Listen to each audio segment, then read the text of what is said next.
नबी सल्लल्लाहु अलैहि वसल्लम ने फरमाया, हर नबी ने अपनी उम्मत को दज्जाल से डराया है।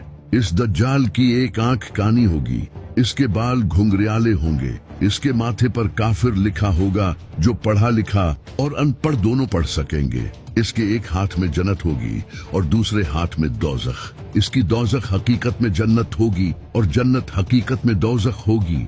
दज्जाल इस दुनिया में पैदा नहीं होगा बल्कि वो पहले ही इस दुनिया में मौजूद है। एक दिन नबी पाक सल्लल्लाहु अलैहि वसल्लम ने नमाज के बाद सहाबा को एक वाकया सुनाने के लिए जमा किया।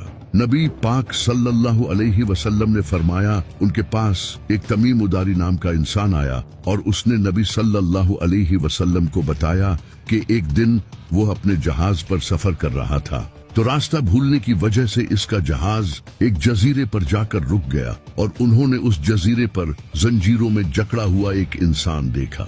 इस इंसान ने इनसे कुछ सवाल पूछे। पहला सवाल, बेसन के खजूर के दरख्त फल देते हैं या नहीं?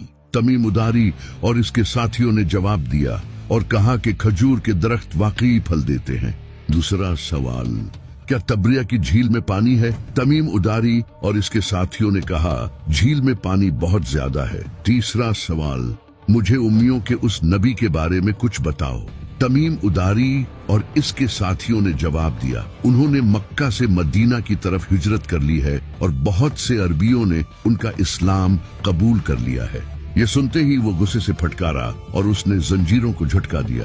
इसके बाद इसने इन्हें अपना नाम बताया, दज्जाल, और इसने कहा कि बहुत जल्द मैं पूरी दुनिया घूमूंगा, लेकिन मक्का और मदीना में मुझे जाने नहीं दिया जाएगा। नबी सल्लल्लाहु अलैहि वसल्लम ने इसके बाद मशरिक की तरफ इशारा करके फरमाया, दज्जाल यहाँ से निकलेगा। इसके रिलेटेड एक और हदीस है जिसमें नबी सल्लल्लाहु अलैहि वसल्लम ने फरमाया, दज्जाल खुरासान से निकलेगा और इसके साथ लोग होंगे जिनके चेहरे चिपटी ढालों की तरह होंगे। जी हाँ, खुरासान वही इलाका है जहाँ से इमाम मेहदी की फौजें निकलेंगी, यहीं से दज्जाल भी निकलेगा। दज्जाल के बारे में नबी सल्लल्लाहु अलैहि वसल्लम ने आज से 1400 साल पहले ही सहाबा को वार्न कर दिया था, क्योंकि ये इस दुनिया का सबसे बड़ा फितना है।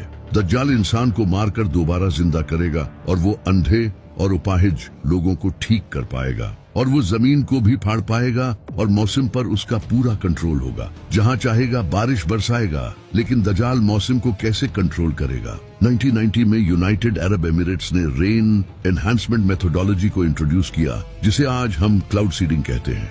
एक ऐसी टेक्नोलॉजी है जिसकी मदद से बारिश करवाई जा सकती है। इस टेक्नोलॉजी में सिल्वर आयोडाइड को एयरक्राफ्ट से बादलों में रिलीज किया जाता है। इसे अरब कंट्रीज जैसे दुबई, सऊदी अरब और ओमान ने इस टेक्नोलॉजी को यूज किया है, क्योंकि इन इलाकों में बारिश बहुत कम होती है, जो कि इन अरब कंट्रीज की बहुत बड़ी प्रॉब्लम है। इसी वजह से अरब कंट्रीज इस टेक्नोलॉजी के पीछे पड़ी हैं और दज्जाल भी इसी टेक्नोलॉजी का यूज करके वेदर पर कंट्रोल करेगा। दज्जाल इन पावर्स का यूज करके लोगों को मजबूर करेगा कि उसे खुदा माना जाए। जैसे ही हजरत ईसा अलैहिस्सलाम दज्जाल को देखेंगे, उसे कहेंगे कि मैंने तुझे इनसे दूर रखा है, और फिर हजरत ईसा अलैहिस्सलाम दज्जाल को मुकामे लुद पर पकड़ेंगे और उसे वहां नेजा मार कर कत्ल कर देंगे। मुकामे लुद पर आज के दौर में इसराइल ने एक एयरपोर्ट बना रखा है और शायद दज्जाल किसी प्लेन में वहां से भागने की कोशिश करेगा और वहीं पर हजरत ईसा अलैहिस्सलाम उसे कत्ल करेंगे। दज्जाल की मौत के बाद मुसलमान और यहूदियों के दरमियान एक जंग होगी। नबी सल्लल्लाहु अलैहि वसल्लम ने फरमाया कि अगर कोई यहूदी किसी पत्थर के पीछे भी छुपा हो तो वो पत्थर भी बोल उठेगा कि ए मुसलमान, मेरे पीछे एक यहूदी छुपा है, आकर इसे कत्ल कर दे, सिवाय गरकुत के दरख्त के, क्योंकि ये यहूदियों का दरख्त है और इसराइल में ये बड़ी तादाद में पाए जाते हैं। इसके कुछ टाइम बाद इमाम मेहदी वफात पा जाएंगे। नबी पाक सल्लल्लाहु अलैहि वसल्लम ने फरमाया, इमाम मेहदी तुम में 7 या 8 साल तक रहेंगे। इसी पर इमाम बाकिर अलैहिस्सलाम